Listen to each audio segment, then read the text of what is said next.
सिद्ध, चारण, गंधर्व, विद्याधर सब दौड़ रहे हैं। हमारे प्रभु आए हैं, देवता आ रहे हैं, और देवता नहीं महादेव भी आए हैं। भगवान शंकर दर्शन की आशा लगाकर आए हैं और योगी का रूप बनाया, द्वार पर आके खड़े हो गए, भिक्षाम देही भिक्षाम देही। गोपियों ने सुना कोई बाबा दरवाजे पे खड़े हैं, भिक्षा मांग रहे हैं। खूब भिक्षा कराना चाहा, पर भोले बाबा तो एक ही जिद किए हुए, एक ही हट है, क्या? अपने लाला के दर्शन करा दे मैया। गोपियों ने जाकर मैया से कहा, मैया द्वार पर एक योगी खड़ा हुआ है, देखने से मालूम पड़ता है कोई बड़ा सिद्ध योगी है, कोई साधारण योगी नहीं है। उसके ललाट की चमक, उसकी विशाल जटाएं, और वो बाबा बार बार एक ही रट लगाए हैं कि लाला का दर्शन करना है। मैया बोली, देखो बाबा निराश नहीं लौटना चाहिए, हम लोग गृहस्थ हैं, हमारे द्वार से कोई भी याचक, कोई भी व्यक्ति विमुख नहीं होना चाहिए, वो जो चाहे उनको दे दो। मैया वो तो बार बार आपको बुला रहा है, कह रहा है मुझे लाला के दर्शन करना है। डरती डरती यशोदा जी स्वयं निकली। डरती डरती क्यों?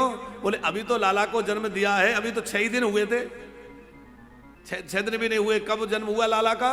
अष्टमी में, और 9वीं में बना नंद महोत्सव, और भोले बाबा आए थे द्वादशी तिथि में। तो 9वीं, 10वीं, एकादशी और द्वादशी 4 ही दिन तो हुए। तो 6वें दिन तो पूतना मौसी आ गई थी। यशोदा जी ने कहा, बाबा भिक्षा कम लगती हो, और ले लो, हीरे मोती जवाहरात, गाय, भूमि, जो आपको चाहिए क्या करिए, क्या सेवा करें।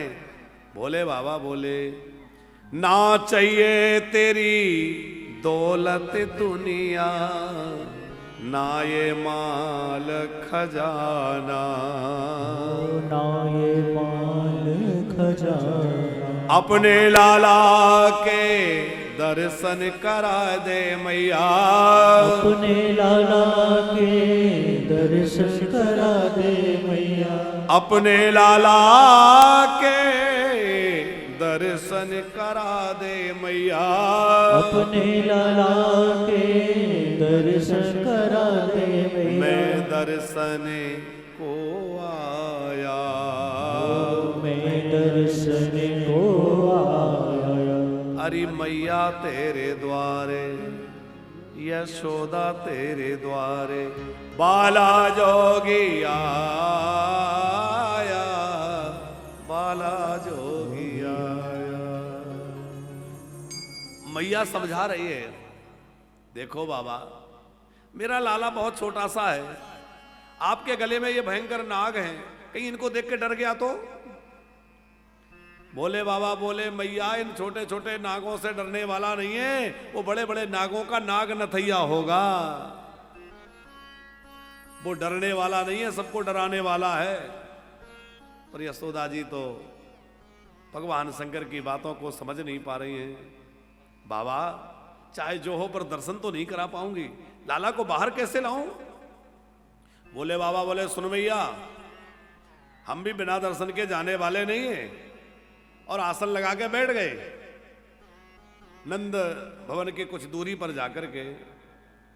और आप जाइए तो नंद गांव के आगे आसेश्वर महादेव विराजमान हैं। आसेश्वर महादेव बोले आशा लगा के बैठ गए।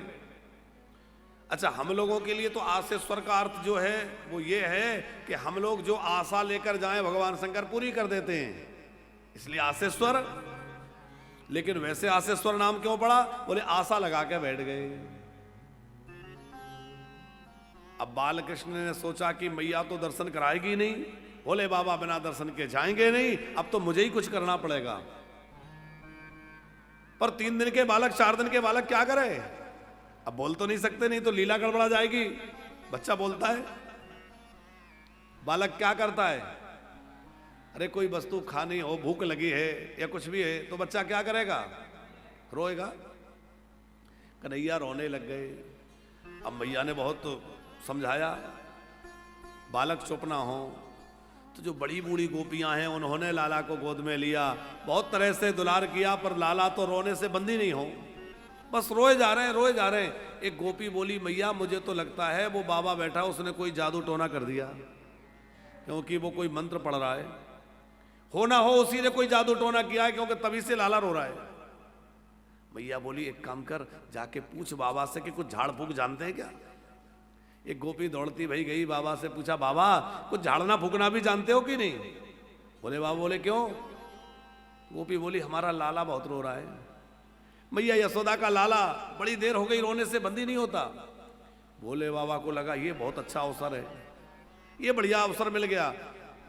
बोले ले आओ ले आओ, हम तो बताना भूल गए, ये तो हमारा मुख्य काम ही है, ये तो मुख्य धंधा है, ले आओ। अब मुख्य काम क्यों है। सावर मंत्र कौन ने प्रकट किया। बोले बाबा ने। आखर वन मिल अर्थ न जापो, और प्रगट प्रभाव महेश प्रताप।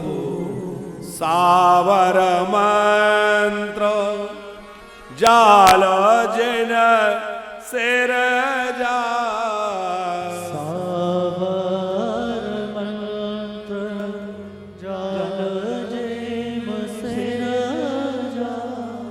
सावर मंत्र जाल जिन सिर जा।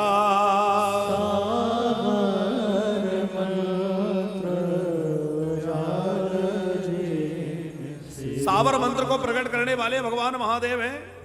बोले बाबा ने कहा ले आओ बालक को। अब भगवान शंकर भी उठ के द्वार पर आ गए। मैया यशोदा डरते डरते लाला को लेके बाहर निकली, और लाला को गोद में यशोदा जी लिए हैं। और जैसे ही बाल कृष्ण के ऊपर भगवान शंकर की दृष्टि पड़ी, बोले बाबा विभोर हो गए, आनंद में भर गए। मेरे प्रभु, मेरे इष्ट देव, मेरे नाथ, क्या बढ़िया रूप बनाया है, कितने सुंदर लग रहे हैं। वाह मेरे प्रभु, जय हो जय हो जय हो। आनंद विभोर हो गए। और भगवान शंकर के नेत्रों से अश्रु की धारा बह गई। प्रेम में प्रेम के आंसू बह रहे हैं, झरझर झरझर आंसू बह रहे हैं। बोले बाबा झूम रहे हैं, बाल कृष्ण का दर्शन कर रहे हैं। एक गोपी बोली कि भैया गजब का बाबा है। अरे झाड़ने आया था खुद ही रोने लगा। दूसरी बोली वो तो ठीक है, पर ये तो देख के लाला का रोना बंद हो गया, क्योंकि कन्हैया भोले बाबा की प्रेम दशा देखकर रोना धोना भूल गए। कन्हैया रोना भूल गए। यशोदा जी बोली, अरे बड़ा चमत्कारी बाबा है, लाला का रोना अपने ऊपर ले लिया। लाला का रोना बंद और बाबा का रोना शुरू। फिर तो मैया ने कहा कुछ भाग्य कथन करिए, हमारे लाला का कैसा भाग्य होगा। और सबसे ज्यादा चिंता माताओं को एक चीज की रहती है, जब बालक घर में जन्म लेता है तो सबसे ज्यादा चिंता रहती है बहू कैसी आएगी। अभी बालक हुआ नहीं, छोटा सा है, और माताओं को लगता बहू कैसी होगी। यशोदा जी ने पूछा हमारी बहू रानी कैसी होगी। बोले बाबा बोले मत पूछो, अरे बहू रानी एक दो नहीं होंगी, बहुत सारी बहुएं होंगी, इसलिए अभी से महल बनवाना शुरू कर दो, तो एक दो चार थोड़ी होंगी, हजारन बहुएं होंगी। फिर तो भगवान शंकर खूब आनंद विभोर होते हुए, नाचते हुए, श्रृंगी बजाते हुए और कैलाश की ओर पधारे हैं।